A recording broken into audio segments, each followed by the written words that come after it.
So we're going to begin a new series called Beyond Blessed. It'll be 4 weeks. I'll preach all the weeks. And the title of this message is Living Beyond Blessed. Now, you might think, well, what do you mean by beyond blessed? I mean, if you're blessed, aren't you blessed? How can you be beyond blessed? So I thought of a little natural example, and it relates to where I am in my stage of life. If you have a grandchild, that's blessed. If you have 9 of them, that's beyond blessed. So I'm beyond blessed. So what I mean by beyond blessed is that God so blesses us, I'm not talking about materialism, please hear me, but it's so that we can be a blessing. It's so that we can bless others. And this is actually, Beyond Blessed is the sequel to The Blessed Life. In some ways, it's the prequel. They go hand in hand, and I'll explain that. But let me give you a little history of The Blessed Life. We started the church in 2000. In 2001, James Robinson's ministry came to me and asked me to come on the program and teach on giving. And the reason was, James said, because I teach giving, the way I teach giving, he was talking to me, he said, the way you teach giving is that you teach that we get to give, we don't give to get. Everyone get that? And there's a lot of give to get teaching going on right now. And so he said, I want you to come on and teach on that. And then he said, and if you can write a book, that would be good. And so I said, well, when are you talking about airing these programs? He said, in about 3 to 4 months. Okay. So I actually went to a friend's vacation home and dictated The Blessed Life into a tape recorder in 3 days. And then gave it to a guy in our church who's an editor and ghostwriter that helped put it in, written form for me, who still works with me to this day. He helped me on Beyond Blessed.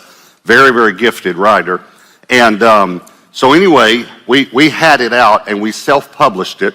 Now, let me give you a little background. 90% of all books sell less than 5,000 copies. 90%. 95% sell less than 10,000 copies. So only 5% ever sell more than 10,000 copies. So we self-published The Blessed Life and sold 250,000 copies self-published. Then we assigned it to a publisher, and now it's in 30 or 40 something languages. It's around the world. It's used as textbooks in some places. Millions and millions of copies. It's not just a bestseller. It's still a bestseller in America every month. It's still on the best-selling list 17 years later, and many times still the #1 spot. And it's an international bestseller now.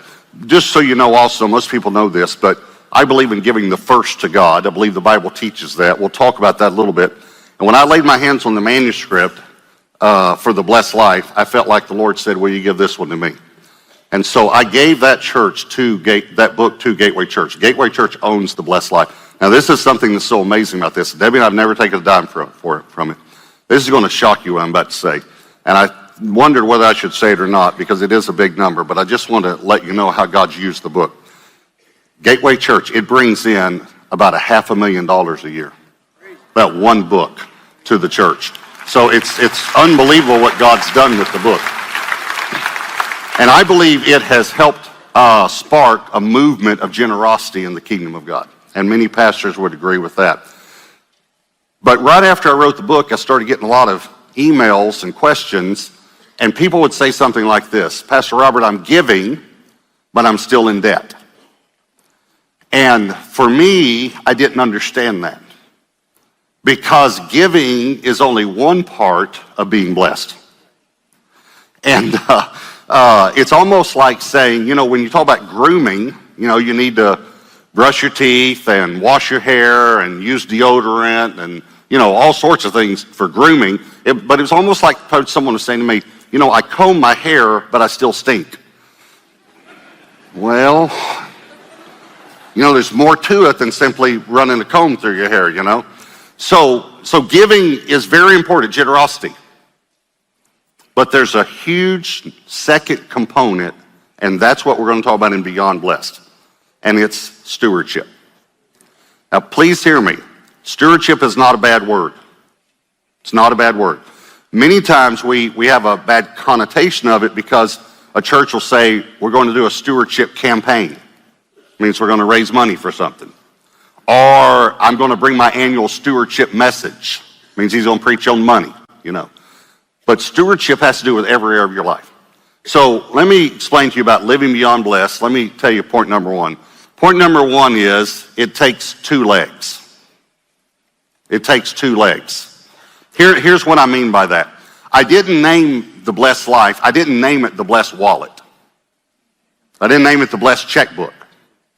I named it the blessed life. And a life walks on two legs. If you're going to get somewhere, you got to be able to move forward by moving one at a time. Even Nick, who was here last Sunday night, you saw him on the table moving his hips, moving from side to side, just moving right, left, right, left. All right. So it's the same thing with being blessed. The two legs are generosity, which I covered in the blessed life, and stewardship. Let me say it this way. If you are generous, but you're not a good steward, God will never open the windows of heaven over you. Here's the reason why. Because you won't manage it right. He can never give you a lot of resources because you don't understand stewardship. You're not managing them. You won't manage them. And so it'll get wasted. On the other hand, if you're a good steward, but you're not generous, by the way, we call that tight. Go ahead and nudge. Okay. Then why would God bless you either? Now, please hear me. Because his purpose is to get the resources to the people who need it. See, think about the need. All the people who need food, water, the gospel preached, churches built, missionaries sent, all the need. Over here, all the supply and demand would be God. God owns everything. He owns everything. He owns everything in the world. And out of the world, for that matter. He owns Mars. You know, he'll be at Mars when Elon Musk gets there. So he owns everything, okay? So God owns it all. Here are all the resources, right? All of them. All of them. God has it all. Here's all the need. What's in between? You are. Because God channels, directs, funnels his resources through his children. So he's trying to get it over there, so he'll bless you. But if it doesn't get over there, please hear me, he's going to move on to someone else. He's going to find someone who will be a river, not a reservoir. Because he's trying to help those people who need help. So he blesses. So we can be generous, but here's what happened with the blessed life. A lot of people caught generosity, but then they did not catch stewardship or the management of their resources well. And so the blessing didn't last very long because when they got blessed more, they didn't handle it well. They didn't manage it. So this is such an important thing. It reminds me of when I was growing up, I can't even remember what it was. I just remembered the picture in my mind. I saw some cartoon character and they nailed one shoe to the floor, you know? So, I mean, if you want to just kind of get it in your mind there, you know. So this guy just did this the whole time. Everyone got it? Because I want to quit doing that. All right. That's what a lot of Christians are like. They're either generous and they just keep going in circles, or they're tight and they just keep going in circles.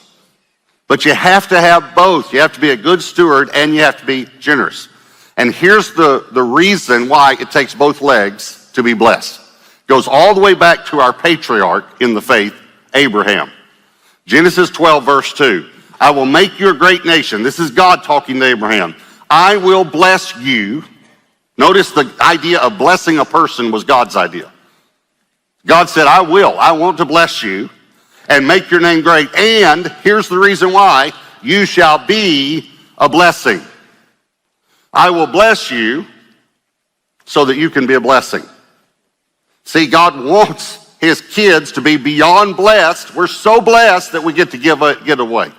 We get to help people. We get to minister to people. Again, you have to have both. You have to be generous and a good steward. Now, I got 3 kids, and Josh, James, and Lane. And James, the best way to say it was he was tight growing up. All my kids are good stewards, but let me just give you the analogy. So I told all my children when they were growing up, whatever you put in the bank, I will match. James almost broke me. He put everything in the bank. When he was 12 years old, he started working part-time at a dry cleaner's after school, just a few hours a week. And he said to me, you told me you would match everything I put in the bank. Now, not just gifts from grandparents, but what I earned too, right? Like when I earned chores, when I did chores, you did it. So now I'm working here, you're going to do it. I thought, well, it's just a few hours a week. Well, he started working more in high school. He had thousands of dollars in the bank. And I mean multiple thousands of dollars. Josh and Elaine borrowed from him. I borrowed from him. But I quit because I couldn't afford the interest. So he's so tight he would squeak when he would walk. You know, he just was tight. And everybody knew he was. I didn't know he was generous though, until a lady wrote me a letter. So when we published The Blessed Life, remember, it was Gateway Church that published it. So you couldn't, this is a Gateway Church is the only place you could get it. And we didn't have but just a few hundred members. And so you had to come to the church to get it. So one day this lady comes to the church. James was 16 years old. He was the janitor. He was our first janitor. So he was cleaning the church building. She comes to the church to buy some books. And she tells the receptionist, she's asking where the bookstore is. She tells the receptionist, I didn't know the Lord. And my husband and I were separated, and we were just a few weeks away from a divorce. And I read The Blessed Life, and I got saved. I gave my life to Christ. And I said to my husband, I will give you anything you want in the divorce. I'll take no money at all if you'll do one thing for him, but you have to do this one thing. I want you to read this book. He read the book and got saved, and they called off the divorce. That's pretty good. Because they understood to give their lives to the Lord, okay? So she's telling the receptionist this. She said, and I want to buy 10 books to give them away to my friends that don't know the Lord. So the receptionist, they talk for a while, and then she tells her where the bookstore is. She goes down to the bookstore. They've already got the 10 books set out. And when she goes to pay for them, the lady at the bookstore said, it's taken care of. I would have never known this, but the lady that got these books wrote me a letter and told me. And she said, what do you mean it's taken care of? She said, well, did you see the young man that was standing behind you that was taking out the trash when you were talking to the receptionist? She said, yeah, I saw him. She said, that was Pastor Robert's son. And he came down and paid for the books for you. I've watched God bless him in supernatural ways. Supernatural ways. Why? Because he manages well what God gives him. And he's very, very generous. And he never tells anyone what he does. He just does it. So it takes two legs to live a blessed life and to live beyond blessed. Here's number 2. Why talk about money? I want to answer this question. Why talk about money? Pastor, I don't think you ought to preach messages on money. And I really don't think you ought to write a book talking about it. Well, have you ever read the Bible? I don't mean that wrong. Have you ever read the Bible? It talks a lot about money. You say, well, I don't know about that. Every time someone worshiped, watch it, they brought an offering. God commanded offerings. God set up tithing. That was not thought up by a preacher, even though you might think it was. A preacher didn't think it up. God did. God put tithing in the scriptures that heaven and earth will pass away, but the word will never pass away. It's pretty amazing. So God did this. As a matter of fact, Jesus talked about it so much, it probably would have upset you too. 16 out of 38 parables talk about money and possessions. So here's a good question. Was Jesus trying to get their money? Okay, before I answer that, am I trying to get your money? I mean, let's just come straight out and answer the question. Am I trying to get your money? Now, I never want to be mean, but sometimes I like to say things straightforward. I'm just going to say it straightforward. I don't need your money. I have never needed your money. And you might think, well, you needed it to build this church. No, I didn't, because God built this church. And you might think, well, yeah, but he used my money. No, he didn't. He used his money.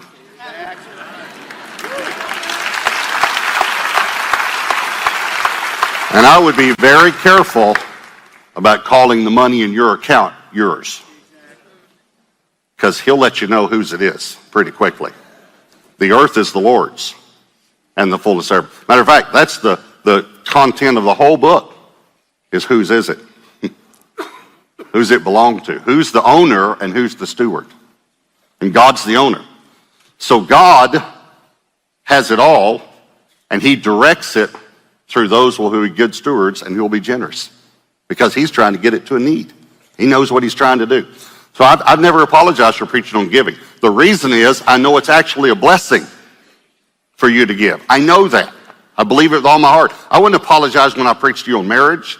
I wouldn't apologize when I preach on prayer. Why? Because I'm helping you. I know in my heart I'm doing this to help you, and I know it will help you. I know it will. So let me just go back to this question. Was Jesus trying to get their money? No. He was trying to get their hearts. That's why he had to talk about money and possessions. And let me read it directly from him, Matthew 6:21.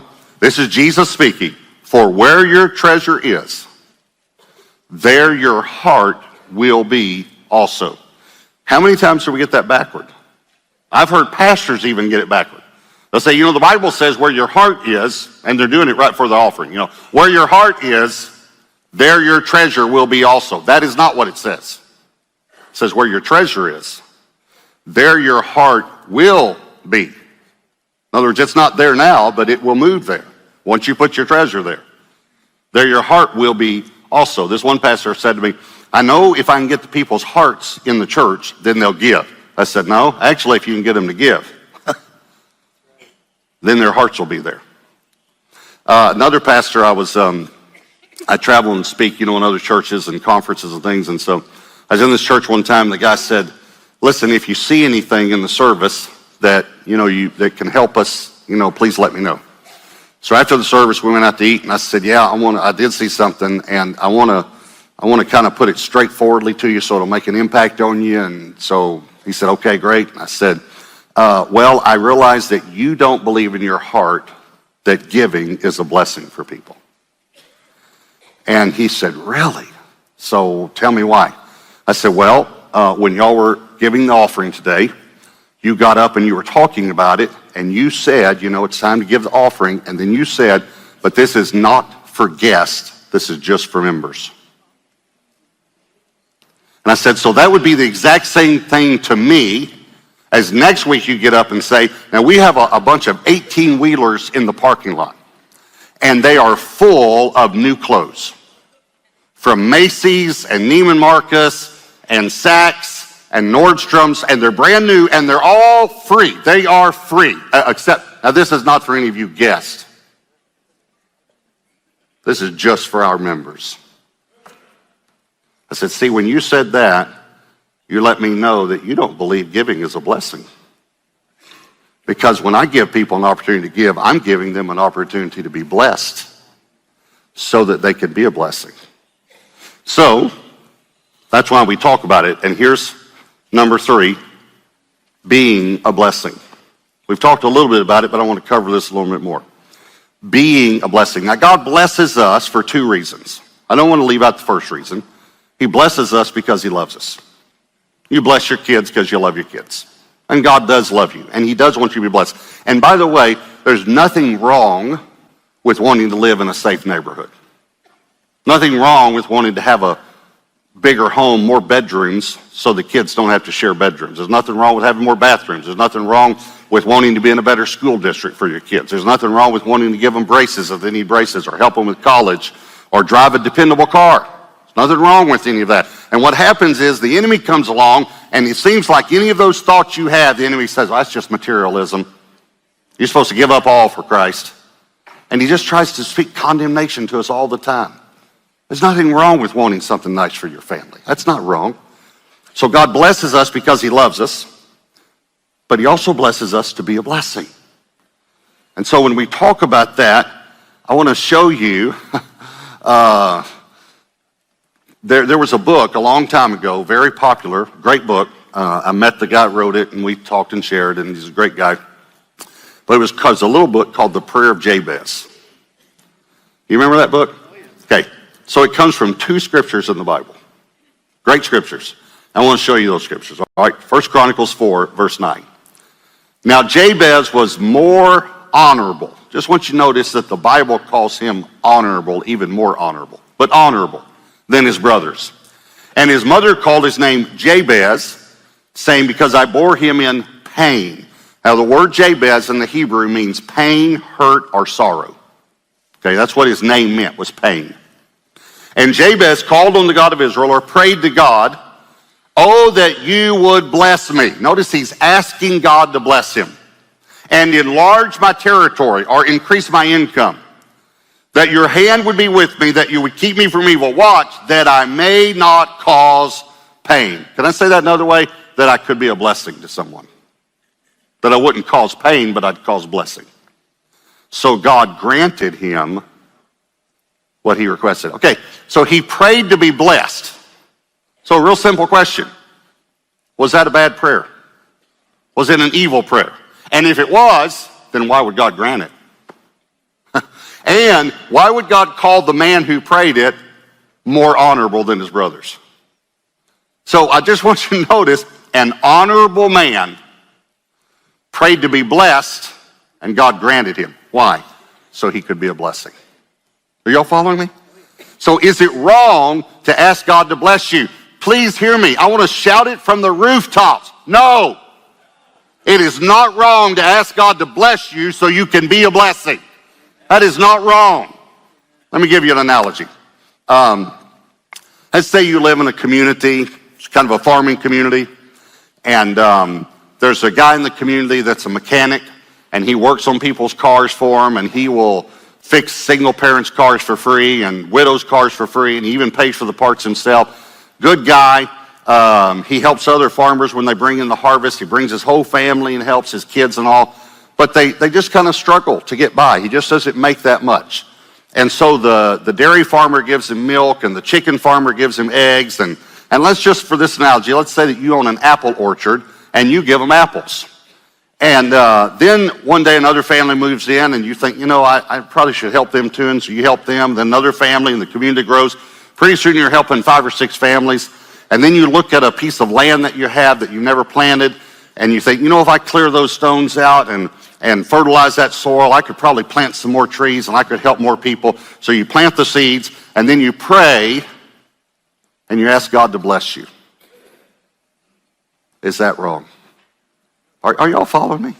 It's like the enemy has so messed us up that we should never ask God to be blessed, and that if anyone even preaches on being blessed or even talks about finances, oh, that's that prosperity stuff. That's out of whack, and that guy's materialistic. It is not wrong to be a blessing. It's not wrong to steward your finances in such a way that when you see a need and God leads you, you can meet that need. Are y'all following me? That's what I'm talking about. That's what Beyond Blessed is about. Beyond Blessed is about being a blessing. Not being blessed for selfish reasons, but being a blessing. Being blessed so we can be a blessing. Let me tell you one more story that happened to me. Debbie and I have some land, outside the Metroplex, and we were driving in one time, and we were going to stop and get gas on the way and go to the bathroom and all. And I started thinking about, now this is going to sound bad, but I'll explain it in a moment. I started thinking about this drink that I drink about twice a year that someone introduced me to in high school. So it's just going to sound bad.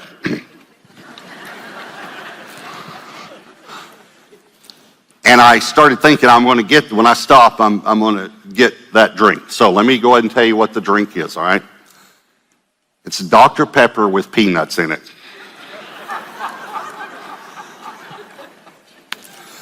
How many of you have ever heard of someone putting peanuts in Dr. Pepper? Can I see your hands? Every campus? Okay. How many of you have ever tried it? How many of you like it? How many of you think it's the most disgusting thing you've ever heard of in your... Okay, all right. Okay. So, anyway, again, it's about twice a year. I don't need to go to classes or anything yet, but But I just got thinking about it. The reason it's pertinent to the story is because otherwise I would just got gas on the card, pay the card at the end of the month, go in, use the restroom, come back out. But I had to go to the counter because I had my craving, that I wanted Dr. Pepper and peanuts. So I went to the counter to pay for it, and there was a lady in front of me who was counting coins out. No paper money, just coins. She bought $1.32 worth of gas. So I did what any of you would do. I know you. You'd do the same thing. I went out to the pump. She was about my age, maybe a little younger, and she had her son and daughter-in-law there, and she was buying, that was all the cash they had. And I said, I'd like to fill your car with gas. And then many of you know that I give $100 bills away when the Lord prompts me, and I said, and I want to give you a $100 bill. And the reason I do this is because I used to be very messed up. I was on drugs. God saved my life, and God prompts me every now and then to give someone a $100 bill, but you have to know that this $100 bill is to remind you that God knows where you are, that He loves you, and that He wants to change your life. This mother of these two grown young people said, she gave me a hug and she whispered in my ear, you'll never know how much they needed this right now. That is living beyond blessed. That's living beyond blessed.